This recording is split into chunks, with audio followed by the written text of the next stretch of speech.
Bwana Yesu asifiwe na kusalimu katika jina la Yesu Kristo.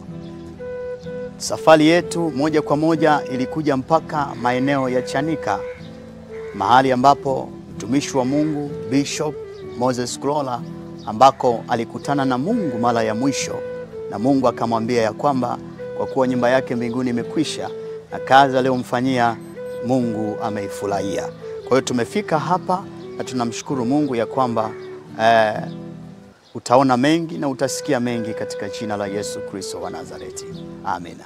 Bila machozi ya Kristo tusingeweza kufikia hapa. Kwa ajili yake tupo leo, tunamsifu Mungu. Kwa majina yangu ninaitwa Pastor Obedi Joseph Katunzi, na nikushukuru wewe ambaye unaendelea kutufuatilia kwa njia ya mtandao. Niseme tu bado tunaendelea na ile program yetu ya tuende tukahubiri Injili. Na leo tumemtembelea mchungaji na nitamwomba yeye mwenyewe pia ajitambulishe kwenu, na baadaye kuna mambo mengi ambayo tumekuja kuzungumza mahali hapa na kupata hekima ya Injili ya mzee wetu Moses Kulola. Na baada ya kusema hivyo, basi nimkaribishe mtumishi wa Mungu mchungaji. Karibu sana. Asante sana. Bwana Yesu asifiwe. Amina sana mchungaji. Namshukuru Mungu kwa nafasi hii ya kuwasiliana na wewe unayetutazama. Amina. Ninaitwa Wile Gabriel Moses Kulola. Mimi ni mtoto wa tatu au mzaliwa wa tatu kwa baba Moses Kulola na mama Elizabeth Kulola. Nipo Chanika jijini Dar es Salaam.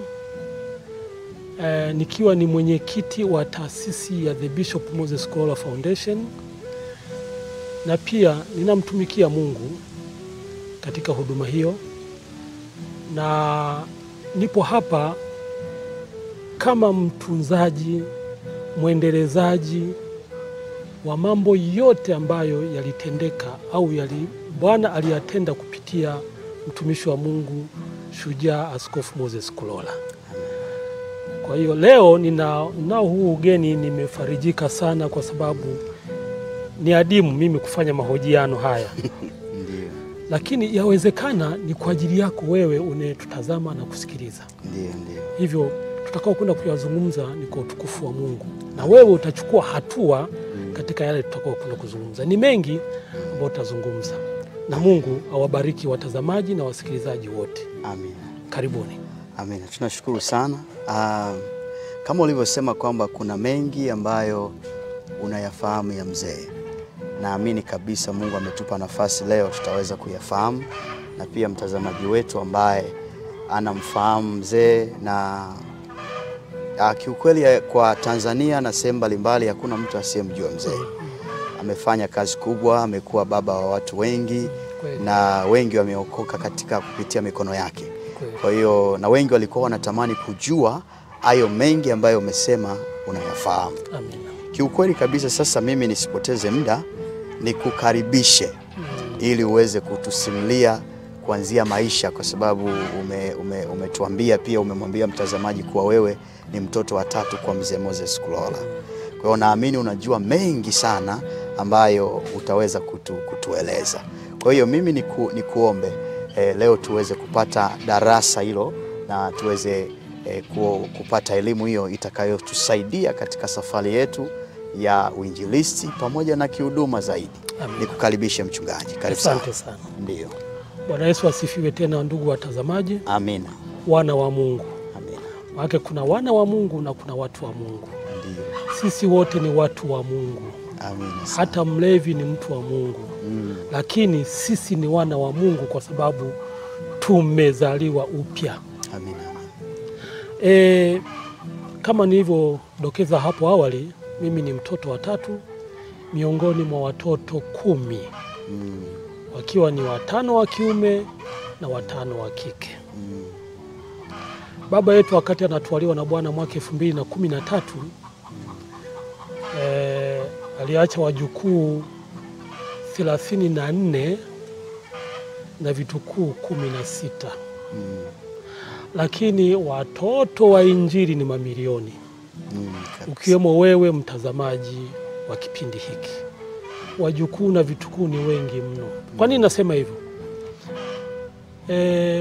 Moses Kulola, nianze hivyo, amezaliwa mwaka 1930 tarehe 2 Juni katika wilaya ya Magu, mkoa wa Mwanza. Na yeye ni mtoto wa tatu kama mimi. Kwa hiyo hujivunia mimi kuitwa mtoto wa tatu. Hata wachungaji mbalimbali walipenda sana kuita kwamba sisi mapacha, kwa sababu yeye wa tatu na mimi wa tatu, kwa sababu alipenda sana kuwekeza kwangu taarifa zake zote.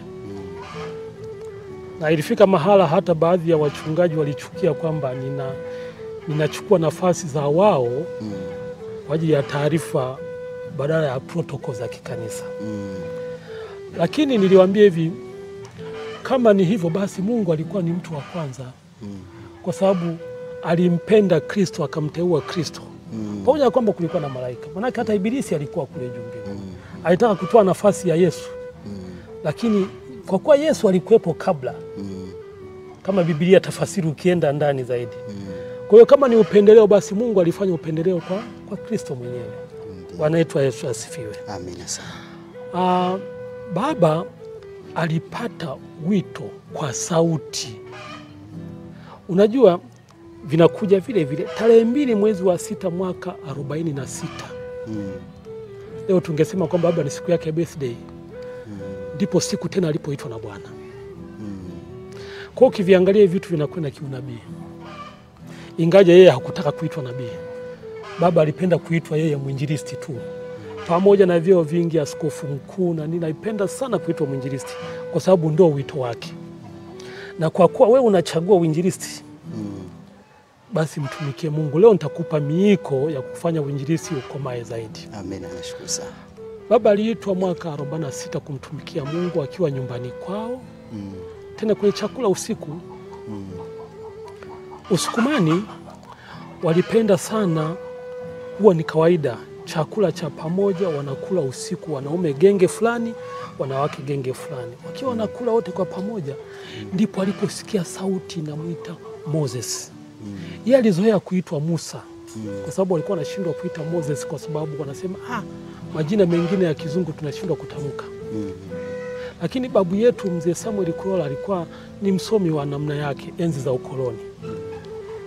Sasa akasikia Moses. Ile Moses sio kuitwa kwa kawaida, ila sauti ambayo ilikuwa kama ina vibrate kama mawingu fulani. Iliita mara 3. Ndipo alipoitika kwa sauti kubwa mno. Kiasi kwamba walishangaa hata wale wenzake, kwa nini umeitika usiku? Ilikuwa kama usiku saa 2, saa 3. Bibi yetu Susan akamwambia usiitike tena namna hiyo usiku, utaitwa na wachawi. Sasa lile baba jambo lile hakulipa uzito sana, ila alikuwa na tafakari ile sauti iliyomuita imetoka wapi. Lakini kumbe kama kitu kinapandwa kwenye udongo, kilianza kubadilisha fikra zake, mawazo yake, kutafakari ile sauti ilivyokuja, kwa nini sauti imekuja na amesikia peke yake. Lakini ndani ya wiki hiyo moja, wakati akiwa kwenye likizo usiku saa 3 tena saa 6 usiku akiwa amelala, ile sauti ilikuja kwa mamlaka makubwa sana. Sasa hapo ndipo alipopiga kelele mpaka katoka chumbani kwake. Sasa bibi yetu aliumia sana kuona kwamba kwa nini tena umeitika hii sauti nilikukataza. Kwa kweli bibi alinung'unika sana. Alisikitika sana kwa nini yeye tu akanasema basi najua mwanangu watamuua tu wachawi. Lakini baba alimjibu kijasiri kwamba hawezi kuniua. Mama, si huwa tunaenda kanisani? Kwa sababu kulikuwa na ile tu yale mazoea ya kwenda kanisani, lakini hakuwa na wokovu. Kule kuitwa kulimbadilisha hata hatua. Kabla hajarudi shuleni alikuwa anasoma Bwiru Boys ambayo yuko Mwanza kando ya ziwa kule Bwiru, ni shule ya middle school.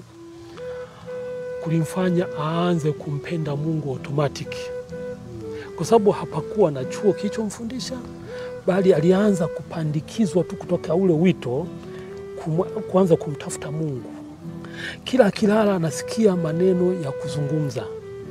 Aliporudi shuleni aliwaomba mamissionary kwamba nipeni niwe nafundisha. Akamwambia toka lini umeanza? Sema nijaribuni muone.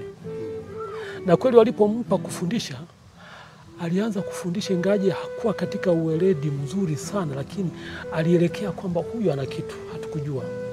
Kwa hiyo kila kipindi cha dini ambacho kilikuwa kinakuja siku ya Ijumaa walimuita Moses, njoo uhubiri. Kumbe ndipo sasa alipokuwa career yake ilipokuwa inaanza. Alianza kumpenda Mungu na kuhubiri kikamilifu. Kila Jumamosi wakipumzika, yeye alikuwa anaomba ruksa kwenda kuhubiri. Pale shuleni akaunda makundi ya kuanza kuhubiri. Kama sasa hivi wanasema kunakuwa na makundi ya WhatsApp, makundi gani, lakini yeye alianza kuhubiri pale pale shuleni. Na akiruhusiwa kutoka nje ya shule kule Bwiru, alikuwa anaenda na kuhubiri nyumba kwa nyumba. Nyumba zilikuwa mbalimbali sana. Hata baada ya kumaliza masomo yake, alinunua baisikeli. Alipoenda chuoni, manake yeye alihitimu mafunzo ya uchoraji wa ramani, majengo na mabarabara. Na alipomaliza chuo aliajiriwa na City Council. Yeye ndiye msimamizi wa kwanza wa barabara ya Mwanza Msoma. Akiwa road foreman, amefanya kazi na Wataliani. Kwa hiyo huko alikuwa anahubiri. Paka wale wazungu wakapenda kumuita tu ni mchungaji, pastor. Kwa sababu katika mradi ule hapakuibiwa kitu chochote mpaka mradi unamalizika. Amen. Kwa sababu yeye aliwafundisha watumishi wote kuwa waaminifu na waadilifu, kiasi kwamba walimpenda mno. Hata muda ulipomalizika wa ujenzi, walimpendekeza aende akasomeshwe zaidi. Na alipata scholarship ya kwenda Israeli ili akasomee zaidi uchoraji na ujenzi wa mabarabara, madaraja na majengo. Paka leo pale Mwanza kuna majengo ambayo ameachora ramani yapo mpaka leo. Lakini alikataa. Kwa sababu akiwa ameshajaza kila kitu na visa, Bwana alikuja tena akamwambia usiende safari hii. Kama ni Israeli nitakupeleka mimi. Kwa hiyo alikumbuka ile sauti ya mwaka 46. Akakumbuka na sauti hii tena, akatii, akaona kwamba bora kutii kuliko kuharakisha mambo. Bwana Yesu asifiwe. Amina sana. Kwa sababu hatutaweza kuyazungumza yote hatua kwa hatua. Nitakwenda kwa matukio makubwa sana ambayo wewe mtazamaji yatakujenga kumjua huyu ndiye Moses Kulola. Moses Kulola huyu, yeye alikuwa ni muumini wa kanisa la AIC. Kanisani kwake, pamoja na kwamba hakwenda chuo cha Biblia. Wakati wa makanisa ya AIC huwezi ukapewa cheo chochote kanisani kama hujaenda chuo chao. Lakini waliona jinsi alivyokuwa anatumika pale kanisani, wakampa cheo cha kuwa mpatanishi wa ndoa. Kwa migogoro yote ya ndoa ya kanisa la AIC Makongoro alipewa yeye Moses Kulola. Lakini sasa alikuwa hajaoa. Alikuwa hajaoa. Kwa hiyo alilazimika kuoa. Ndipo yule mmoja masista, na mkumbuka sana, anaitwa Florence Tili pale Makongoro. Alimwambia kuna binti moja tumemuona sehemu mbali sana. Mama anatokea mkoa wa Shinyanga, wilaya ya Maswa, katika tarafa moja inaitwa Lalago, ni kijijini ndani sana. Sasa hapo ndipo ujue kwamba Mungu humtafuta mtu hata kama ni pangoni atamleta. Amina. Ukiangalia baba alikokwenda kumtoa mama, na mama kuja kuwa ni msingi wa huduma ya mzee mpaka anaondoka duniani, hapo ndipo utakapojua kwamba huyu ndiye Mungu. Amina sana. Kwa sababu ni kijiji, mzee alikuwa hajawahi kufika kule. Lakini mama alikuwa darasa la pili. Likizo alikuja kumtembelea mjomba Mwanza mjini. Lakini yule mama mzungu akamuona yule mama Elizabeth wamekuja kanisani. Akamwambia unamuona yule? Yule ndo mkeo. Baba akasema mbona simjui? Akasema mimi ndo nakwambia ndo mkeo yule. Basi mzee ilibidi afuatilie, kufuatilia mpaka kujua nakokaa. Kwa maelezo ya mzee, nieleze na mengine atawasaidia hata nyinyi mnaotazama. Amina. Mzee alimfuata mama akiwa anatoka kwenye kisima cha maji. Akamwambia naomba niongee na wewe. Mama alichukua ndoo akakimbia. Alikimbia mbio akasema sitaki kabisa kuongea naye. Akasema kama unataka kuongea na mimi njoo nyumbani kwetu. Lakini ingekuwa mwingine kwa kipindi cha sasa, angesimama wakaanza kupiga story. Hii inaonyesha maadili yanabadilika. Kweli kabisa. Maneno ni yale yale. Lakini kwa sababu ulikuwa ni mpango wa Mungu.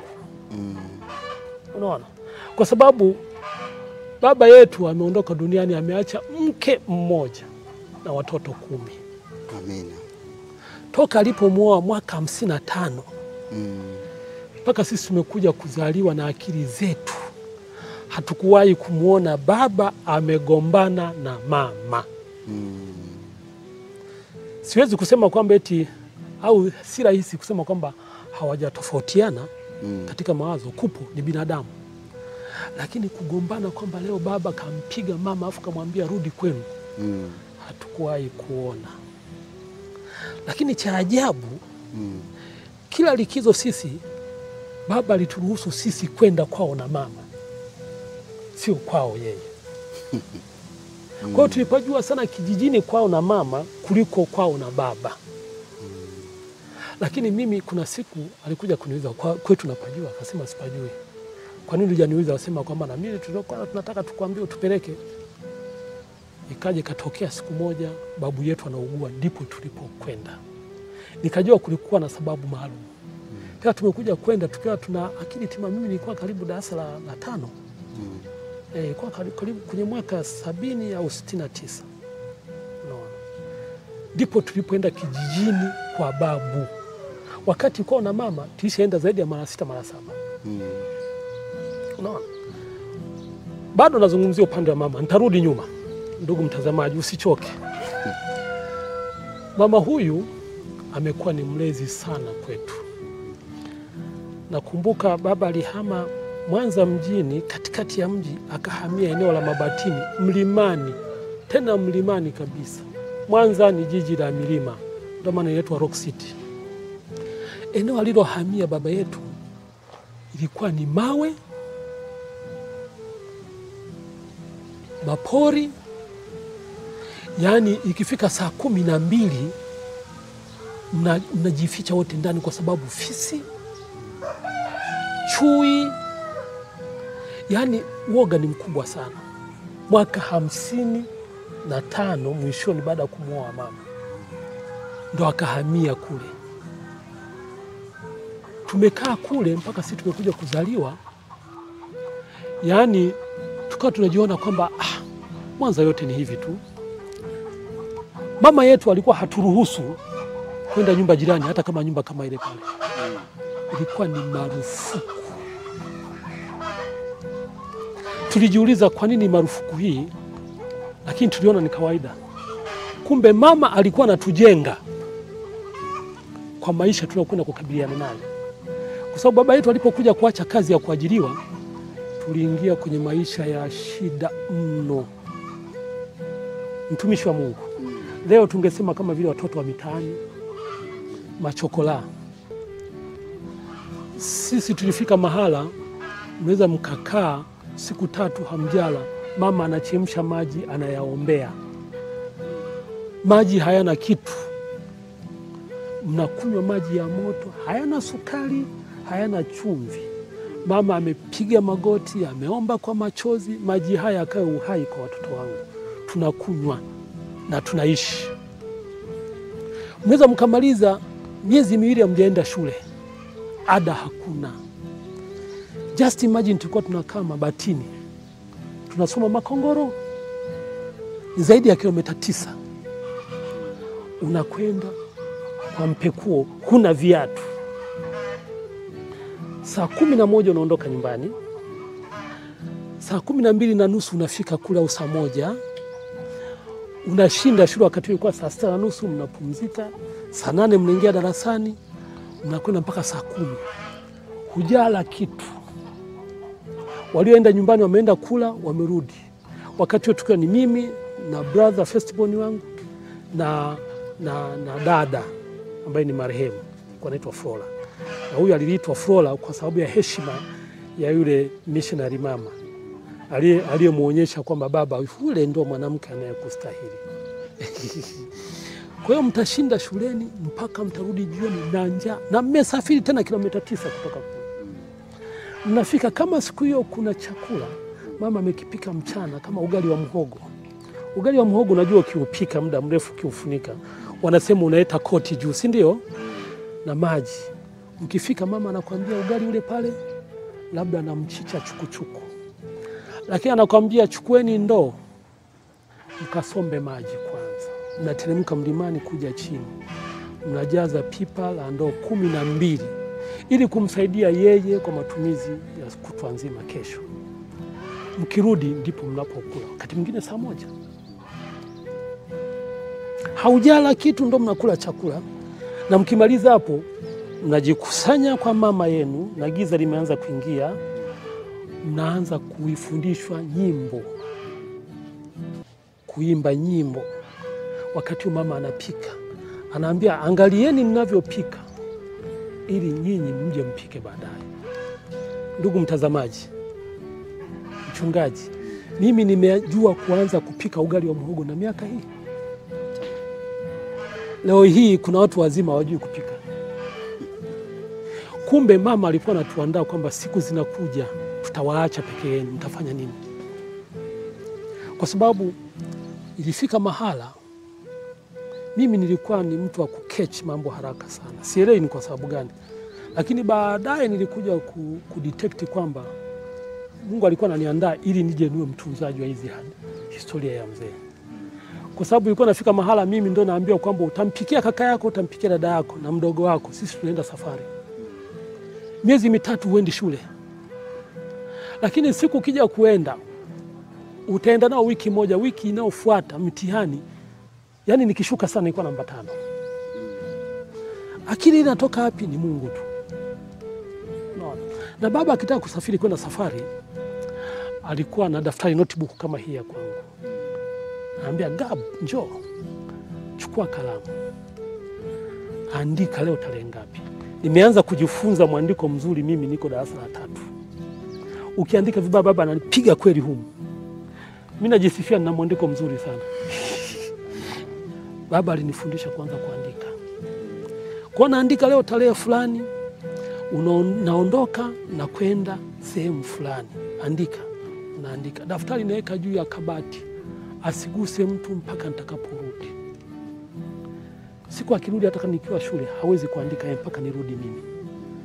Haya, andika. Huku namshangaa kwanza baba. Baba miezi 3. Yaani unashindwa uandike au umwangalie kwanza, unamwangalia unaandika. Leo tarehe fulani, miezi mingapi? Miezi fulani imepita. Haya, andika. Nimehubiri sehemu fulani, nimehubiri sehemu fulani, nimehubiri sehemu fulani. Waliookoka ni watu kadhaa, waliopona ni watu kadhaa. Nimerudi sina sadaka. Anasema hivi, andika kabisa, nimerudi sina sadaka. Nilichopewa nimepewa debe la mahindi. Hivyo hivyo ninaandika. Kwa hiyo nilianza kuitunza historia ya baba toka ningali kijana mdogo. Leo hii hata mimi ukiniamsha saa 4 za usiku naweza nikakuelezea matendo makuu ambayo leo nitakuelezea. Baba alimtafuta Mungu katika roho na kweli. Na watumishi wa Mungu tusifanye mkato katika kutumika. Tusitake mambo ya mkato. Kuna mambo baba aliyaomba, alijibiwa baada ya miaka 9. Alimwambia Mungu, kama unataka nikutumikie Mungu wewe, naomba mambo yafuatayo unionyeshe. Nataka unionyeshe jehanamu ambako umetuambia watenda maovu watatupwa jehanamu. Naomba unionyeshe jehanamu. Lakini pia unionyeshe Yerusalemu mpya ya mbinguni ambako wateule wote watakwenda. Lakini pia uniambie nikutumikie katika misingi gani. Mambo haya ilimchukua muda mrefu sana kuja kujibiwa. Na mengine alikuja kujibiwa mwaka 66 baada ya bibi yetu mama yake kuwa ameshaondoka duniani. Ndipo alipoonyeshwa jehanamu. Lakini kabla ya pale baba alipewa miiko ya kumtumikia Mungu. Kwamba ukiyatimiza haya, mimi Mungu nitakuwa na wewe. La kwanza aliambiwa asiwe na miungu mingine. Kwenye Biblia imeandikwa, lakini lilikuwa ni agano jipya kwamba usiwe na miungu wengine zaidi yangu mimi Mungu, kwa sababu utakalo mimi nitalitenda, tena na zaidi ya kutenda. Pili, usipende fedha. Moses, usipende fedha kabisa, usifuate fedha. Mimi Mungu nitakupa fedha kwa kadri ya mahitaji ninayoona yanakustahili, kwa sababu mimi ni mmiliki wa vyote, lakini shetani naye kwenye fedha amesimama. Moses, usije ukajiingiza kwenye dhambi ya zinaa. Mimi Mungu nitakukataa. Moses, usijikweze, usijiinue, usikandamize watu. Mimi Mungu nitakuinua na zaidi ya kukuinua. Hakuna lingine. Haleluya! Haya mambo alisimama nayo mzee katika wakati mgumu mno, kwa sababu anaambiwa vitu ambavyo ndivyo vinavyozunguka maisha ya kibinadamu, lakini anaambiwa isitokee. Na yeye alisema, na mimi Mungu ninaomba, ukitaka kunitwaa usinitwae bila kunijulisha. Mungu akamwambia, utakaposimama na mimi katika haya, mimi Mungu nitakuwa ndani yako Moses, na wewe ndani yangu.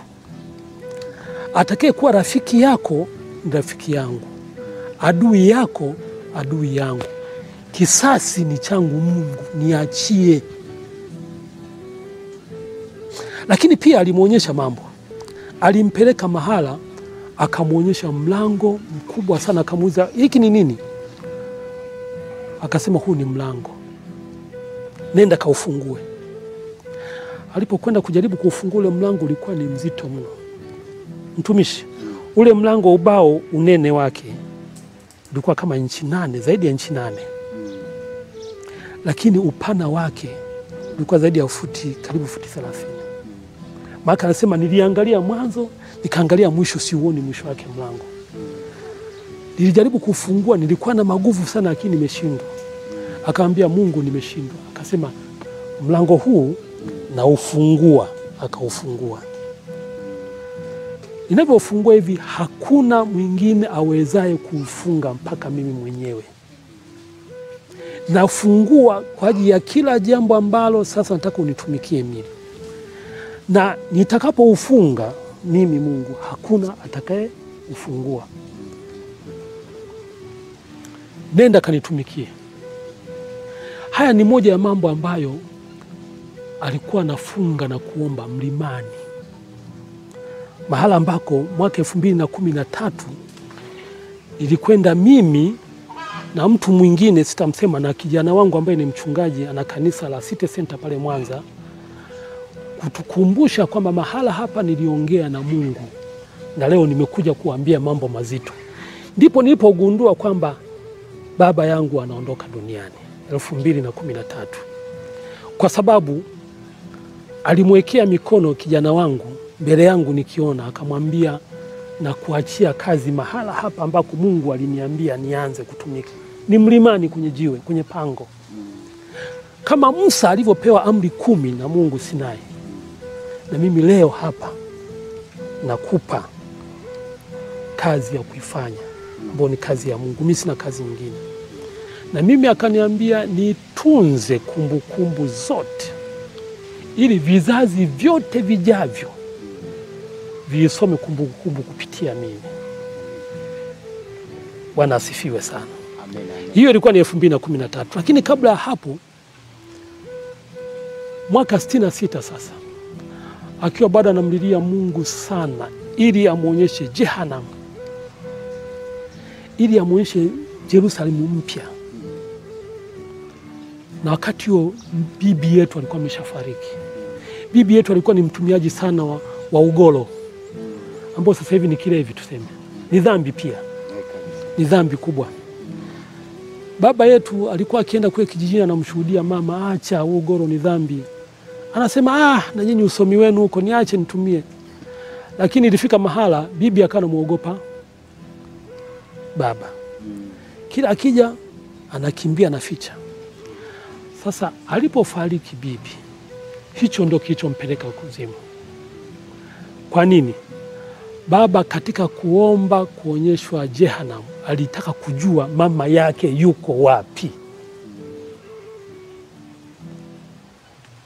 Ndipo Bwana alipomwambia, leo nitakuonyesha mama yako yuko wapi. Kwa hiyo alimchukua katika ulimwengu wa roho akampeleka moja kwa moja. Alikuwa kwenye maombi ya kufunga. Alisema, nilifunga 7 kavu ili Bwana aweze kuitika jambo hili. Akaniambia twende sasa. Akampeleka. Kadri wanavyoenda wanaingia kwenye giza. Asema ilifika mahala lile giza nilikuwa siwezi hata nikigeuka nyuma labda kwenye mwanga tulikotoka. Nikawa sioni. Mwisho ikafika mahala akamwambia, sasa unagundua kitu gani? Anasema nagundua joto kali sana. Sema usihofu, uko na mimi, tunakwenda Jehanamu, ukaione Jehanamu. Tumalize vizuri tu wana Injili. Tumeshafika tayari, usikome mwisho. Kila mmoja aonekane anapata taji. Fanya kazi ya Injili. Fanya kazi ya mhubiri, walete wengi.